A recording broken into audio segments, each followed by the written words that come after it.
I read a lot of articles and see a lot of stuff around that I think often has a strong message about how comms can be improved and done better.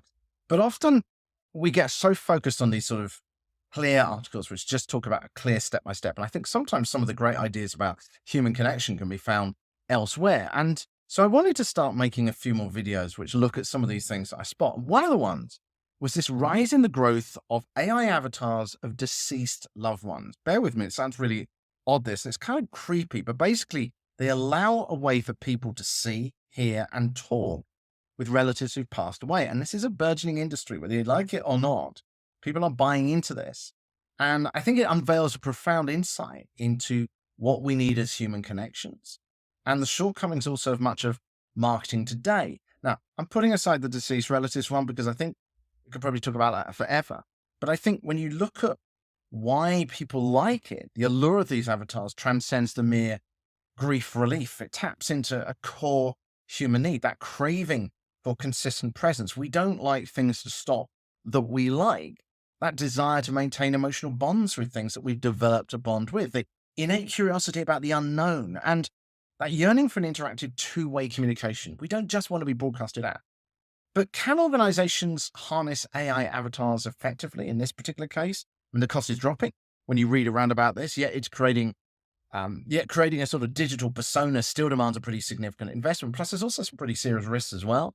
You know, if you created an avatar of your founder of your organization, people are going to get it to say things that it shouldn't have said. So maybe this is more for things which are more serious, where it would be seen as unethical and wrong if people started getting it to say things. You know, maybe it's something to do with health or some kind of talking to someone or asking them questions about their experience of the past. Maybe it's a historical thing. Maybe you're running a museum or you've got a historical venue and being able to actually talk to people. Certainly if you think about the realm of VR and putting on a headset and actually being there in 3D, you could literally sit down in a room with Albert Einstein and ask him questions, which would be a great educational experience as well. And also you think about sending off a link to these to journalists as well so that they can interact with it too. It probably make a good story as well.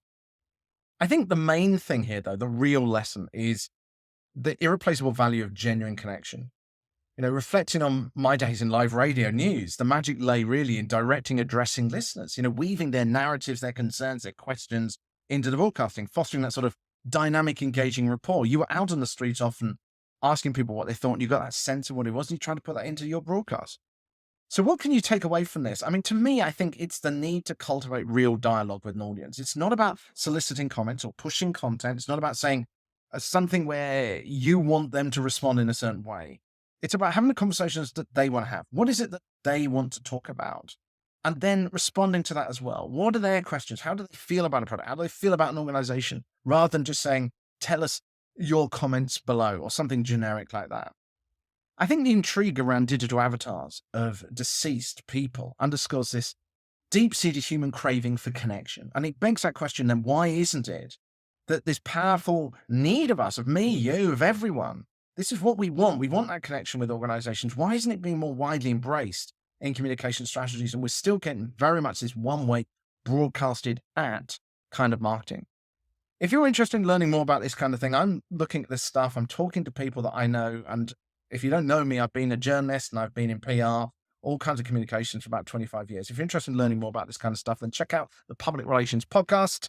I invite you to join me on that. I put out episodes whenever I can on that one, talking to people sometimes, giving thoughts, sharing ideas about the communications landscape and things that I think could be used effectively as well. So do join me for that. That's it for the moment.